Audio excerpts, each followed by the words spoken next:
ये चुनाव नहीं चुनौती है और सामने वाले को ऐसा मैसेज जाए कि अगली बार लड़ने की हिम्मत भी नहीं करे।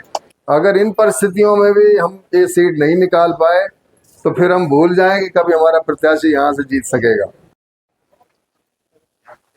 घाट गांव में आज हमारा चुनाव अभियान पहुंचा है और मैं तो आप सब लोगों से सिर्फ इतनी प्रार्थना करता हूं कि कोई वोट रहे नहीं, वोट सभी डलें।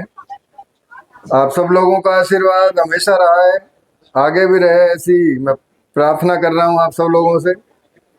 13 तारीख को चुनाव है। पिछले चुनाव में 2023 में हमने 5 साल के लिए वोट दिया था, लेकिन कोई संयोग मान लो कि 1 साल में दोबारा चुनाव हो रहा है, तो ऊपर वाले ने कुछ ना कुछ सोचा होगा। तो ऐसी अनुकूल परिस्थिति बन रही है, उस अनुकूल परिस्थिति को आप जाया मत जाने देना। आप तो साथ हैं ही, मैं तो आपसे इतना निवेदन करने आया हूं कि आप इस चुनाव अभियान की कमान अपने हाथ में लें और पूरे विधानसभा में मेरे लिए समर्थन मांगे। क्योंकि घाट गांव जब मैं प्रधान था तब से ही एक भावात्मक लगाव आप लोगों से हो गया था। कहीं यहाँ आके ऐसा महसूस होता नहीं कि ये कोई दूसरी जगह है। और मैं आप सब लोगों को भरोसा दिलाता हूँ कि आपके मान सम्मान में, आपके विकास में कोई कमी नहीं आएगी। आप सब लोगों ने हमेशा ही आशीर्वाद दिया है और इस बार परिस्थितियां कुछ अलग हैं। जैसा कि मुकेश मिश्रा जी ने बताया कि ये चुनाव नहीं चुनौती है। वास्तव में चुनौती है।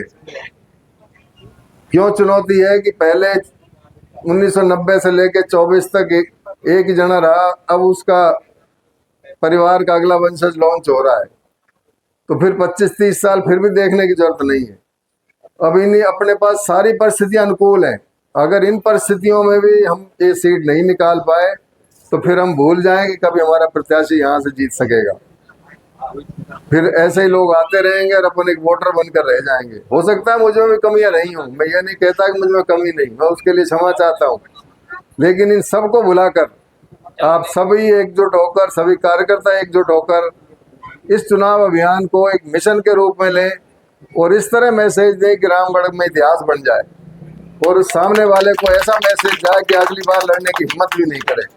मैं आप सब लोगों से यही प्रार्थना करता हूँ कि 12 तारीख को देवउठनी 11 है, उस दिन लड्डू जलेबी बर्फी खूब खाएं, खूब मिठाई खाएं, शाम को घर आ जाएं रात तक और सुबह मतदान के लिए अवश्य पहुंचें और मुझे आशीर्वाद दें, समर्थन दें। और ईवीएम मशीन में 2 नंबर बटन पर अपना कमल का फूल है, उसको दबाकर रामगढ़ में कमल का फूल के खिले, ऐसी मैं कामना करता हूं। आप सब लोगों ने प्यार और सम्मान दिया है, उसके लिए आपका बहुत बहुत आभार, धन्यवाद। जय हिंद, जय भारत।